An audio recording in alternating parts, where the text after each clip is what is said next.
News 18 में आपका खैर मकदम। एक बड़ी खबर गुलमर्ग कॉन्स्टिट्यूंसी से NC कैंडिडेट फारूक अहमद शाह जीत गए।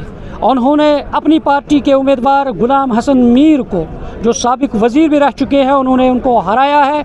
4191 वोटों से उन्होंने शिकस्त दी है गुलाम हसन मीर को। इस वक्त हम बारामूला में ही, और इस वक्त फारूक अहमद शाह अंदर बैठे हैं और जो ही बाहर आएंगे और वो बातचीत भी करेंगे मीडिया के साथ। और ये एक बड़ी खबर है गुलमर्ग कॉन्स्टिट्यूंसी से, और क्योंकि सबकी नज़रें मरकूज़ थी गुलमर्ग कॉन्स्टिट्यूंसी पर। और जो फारूक अहमद शाह NC कैंडिडेट, पहली दफ़ा उन्होंने सियासत में कदम रखा है और कैंडिडेट है NC के, और उन्होंने जीत दर्ज की है। 4191 वोटों से उन्होंने जीत दर्ज की है। एक बड़ी खबर गुलमर्ग कॉन्स्टिट्यूंसी से, क्योंकि गुलमर्ग कॉन्स्टिट्यूंसी में फारूक अहमद शाह के मद्दे मुकाबिल गुलाम हसन मीर, जो साबिक वज़ीर रह चुके हैं और अपनी पार्टी के नायब सदर हैं, और उन्होंने उनको 4191 वोटों से शिकस्त दी है। न्यूज़ 18 जम्मू कश्मीर के लिए मैं बारामूला से मुनीर हुसैन हुर्रा।